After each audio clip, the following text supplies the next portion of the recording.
Welcome to the Real Estate Investing Podcast, where we help you unlock your potential freedom through land investing, real estate investing, and entrepreneurship. Hey everyone, this is episode 72 of the Real Estate Investing Podcast. Today we'll be discussing wholesaling houses versus land flipping. I'm your host, Daniel Apke, joined by my brother and business partner, Ron Apke. Before we get into the show, let's go over a question from one of today's featured members. The question is, what was the purpose or vision of changing your podcast name from the Land Investing Online podcast to the Real Estate Investing Podcast, opposed to just staying the same? Yeah, I think this was kind of obviously a team discussion when we were talking with ourselves and with our team, like what is our vision of this podcast? And the biggest thing for me, Dan, and what I see us doing is being able to spread land to as many people as possible, spread real estate in general, the freedom it can bring you. Like we really want to reach a lot of people in real estate. And I know the amount of people typing into Google or YouTube or whatever, real estate versus land. We're still going to talk a ton about land, and it's going to be our main focus in this. But at the same time, I think we can reach more people like this and just make a bigger difference. So that was the biggest thing to me, Dan. Yeah, no, I agree. It's really just reaching a wider audience. Land, there's so much land, so many different niches out there that you can get into with land. We want to spread it so everyone knows about it, right? And everyone has the opportunity to see what kind of freedom it can bring. But other than that, let's get into the show. Today we're talking about wholesaling houses versus land flipping. Let's just start by saying, what is land flipping, Ron, and what is wholesaling, Ron? So wholesaling is basically getting things under contract. So you're getting a house under contract. Let's say a house you get under contract to buy for $100,000. You find an end buyer who you tell them $110,000, $120,000, and then you make that money in between. You never actually have that $100,000 go out. And then your profit is whatever you $15,000, $20,000 or something like that. So you're essentially selling the contract to buy the place. While land flipping, the way we do it, the way we teach it, we are actually purchasing land and reselling it. So we get the deed in our name or in a partner's name or something like that if we're partnering on deals. And then we actually buy it. We let our cash actually leaves our bank account, but our margins can be much larger than wholesaling. So we'll sometimes buy for $40,000, sell for $100,000. Obviously, we had to put up $40,000, but it gave us a $60,000 profit. So I think in short, Dan, I think that's the different, or I guess a definition of what we do versus what they do. And what do you think, what are some of the acquisition methods of both sides? Wholesaling, I don't know a whole ton about wholesaling as far as I know they do more cold calling. Us, the way we do it currently, the way we teach it is 100% direct mail. We'll get some referrals and stuff like that, but it's direct mail. Wholesaling is cold calling, getting things under contract. A big thing with wholesaling versus what we do is having a huge buyer's list. Not saying it's bad for us to have a buyer's list or we don't have a buyer's list, but you want to be able to sell those contracts when you get a good deal. I think that's the biggest thing, honestly, in wholesaling is having a good buyer's list so you can actually sell the contract. Yeah, exactly. And I know wholesalers going even and knocking on doors. They're doing cold calling. They're doing mail. They do mail as well, just not with offers on them. Land flipping. What works best for us right now is direct mail. We are also integrating texting and email marketing as well in there very shortly. So really similar acquisition methods, I think, Ron. Are the only real difference is and this is all traditional wholesalers. There might be some wholesalers out there that are putting offers on their letters. Who knows? But we are putting offers on our letters. That's the main difference I see. And there really is pros and cons to both. Like, let's talk about that a little bit, just competitiveness. Let's get into that first. Because I know wholesaling the last 24 months has been so competitive, especially since COVID. I feel like even a little before COVID, it's just been super competitive, Ron. Yeah, without a doubt. And I don't know exactly like how competitive it is in every area. I know down where you are, Dan, as far as like if you get something under contract in Tampa or St. Pete under market value, like it's extremely easy to resell that contract. But I also know the volume of people trying to do it in those markets, and it's really every market. Like I don't know in particular, Dan, but the competition we see, it's little to none opposed to wholesaling, which is you have hundreds of wholesalers, I feel like, in every single market. Maybe they're not doing it to a scale, but how many of those are really real run businesses like we talked about in our previous Yeah. podcast on if you can sell? There's not that many wholesaling businesses. There are more than land, without a doubt, but there's not that many that are really running it like a true business to scale and to grow. Or maybe I'm wrong, Dan. What's your opinion on that? No, I mean, I think that's most things though in life. Most businesses, they're not scaling it to really sell and liquidate one day. Usually, a lot of mom and pops, or they're doing it on the side and whatnot. Um, so, I mean, overall, there are a lot of wholesalers. One of the main other differences too, Ron, besides the competitiveness, like land flipping, we send so many letters out, and yeah, there's some counties that have been hit, but a lot have not. And we'll even remail the same counties multiple times. We'll have hit counties that have been mailed to multiple times. We're always yielding, like we're getting deals from all of them. So I'm not worried about the competitiveness. There's so much land out there, especially when you talk about all the different niches and stuff you can go into. There's just so much land out there, especially like you think of all the opportunities with subdividing around and just doing minor improvements to it in the future. Um, yeah, wholesaling's been really hard to acquire properties. From my understanding, that's probably going to change. But then there's less in your buyer pool. There's less investors looking to buy because money's more valuable with everything going on. So that's the competitive side. Let's talk about profitability, Ron. What are you seeing? Land profitability versus wholesaling profitability, and obviously wholesaling is less risk because you're not putting up any money. Yeah, there's a ton of people making millions of dollars a year in wholesaling. I don't want to take anything from it. There are just a ton of people making so much money at wholesaling. Their margins are thinner, but like you said, they're not putting up the money. We cannot put up $100,000 to sell something for 110, $115,000. It's just not a margin that's going to work for us. But they can if they can find that end buyer. It's not easy for us to find the end buyer before we buy the property like they do. It's not really what our business model is. We put up the money, but we're also buying at 50%. So profitability, I think you can make way more money per deal in land. Like you can buy something for 200 grand and sell it for 350, $400,000. And we've done that. And you can also wholesaling, if you're buying something for 300, maybe you can sell it for 350 or something like that. I don't know the exact margins with it, but I know the scalability as far you can make $1 million by yourself in land without a doubt, just doing land by yourself with no employees, nothing like that. I don't know if that's possible in wholesaling. I'm sure it is if you're really grinding and stuff like that. But profit per deal, without a doubt, land is going to have a higher profit per deal. Yeah, and we talk about risk, and the method that we use really mitigates the risk, though. Although we are putting up the money, it's not always our money. Like we really utilize or have our members utilize deal funding so that they have other people paying for their deals.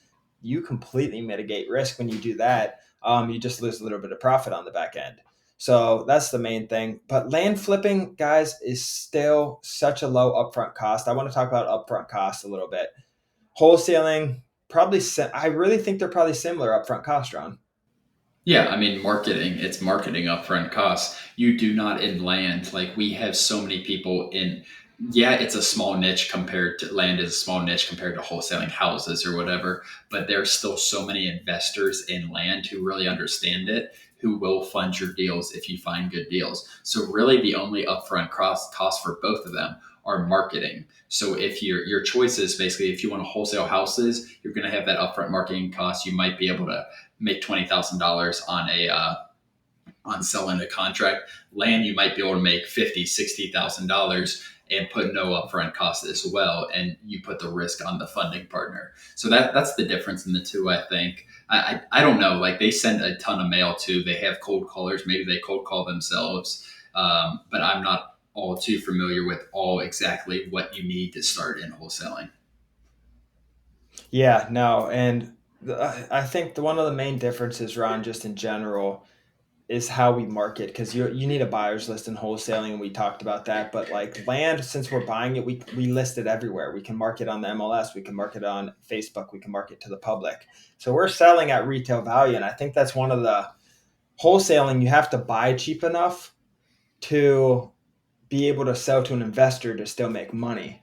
So you might be selling at 70 or 80% of retail value versus 100%. We can sell at retail value because we own it. We're putting it on the MLS. We're selling to the end user. We don't need a buyer's list of investors. I think that's where the main thing comes in, Ron. And also, since we're buying it, it really helps our sellers understand. We get so many calls. I get so many calls, and I see our notes on the calls that say they wanted to know if we're actually buying it or if we're finding someone. They're asking pretty much if we're a wholesaler. We get a lot of calls on that because they know the risk. If we're signing the deal, we still need to go out and find a buyer, and that may take 60 days or whatnot to actually close. We're closing with cash in a couple weeks. And I think that's the main difference. So we get more buyers that way, and we can offer less because of that. We it For every pro there's kind of a con to it all on the other side, I feel like, too, and they kind of play off of each other around. Like, we can offer less because we're paying in cash and buying it, but on the wholesaling side they're not buying it, so they have to pay a little bit more. They take a little bit longer to close, therefore, and there's less risk. Exactly. I think yeah, people ask us all the time, and it's a really common question. Like, why don't you just wholesale the land? Why don't you just double close the land? It's difficult because the buyer's list isn't going to be as big. Like, there just aren't as many people. It's harder to sell when you can't market it correctly, or you can't market it to everyone. So that's why what we teach and how we become extremely good at evaluating land's value. So we're not, like Daniel said, we're mitigating risk by the way we do our due diligence, the way we look at the land, the way we get boots on the ground before we buy any piece of property. That's how we mitigate our risk. Like, we know what it's going to sell for before we buy it, or about. Like, maybe we buy it for $40,000. We think we're going to sell it for 100. Maybe something goes wrong. Maybe there's some trash on it or something that the drone guy didn't see or the boots on the ground didn't see. But we can still sell it for $85,000. So we have a very healthy margin. So, and we've never lost money on a deal. We say that quite a bit, I think, Dan. I don't see any deals that we own right now that I think will lose money, even as the market turns a little bit. So, I mean, yeah, you can say there's risk. There's really just upfront costs. I don't really look at it as that much risk, and it's more just upfront costs. If you do your due diligence, I don't see the risk. We're buying so far under market value that all the risk is pretty much mitigated through our due diligence period, and we're just buying so cheap. There's so much room to work with. Like, if you're buying 30-40% and something happens to the property at 100% after you buy it, and maybe there's something on it that you didn't know, or a bunch of tires, okay, maybe you have to take it down from 100% to 90%. Something else happens, it doesn't perk, it can't have a septic on it or something, maybe you have to take it from 90 to 80%. You're still doubling your money in that situation, Ron, and it's crazy how much room for error there is in this business.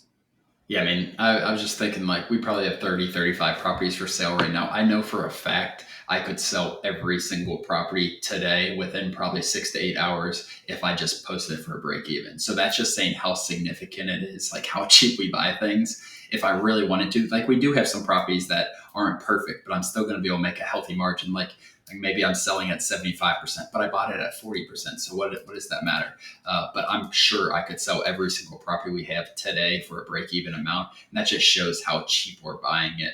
But I don't have much more to add, Dan. I want to talk, like, what wholesaling, like, where do you think wholesaling is going? I know there's laws being made because, like you said, they're not the end buyer.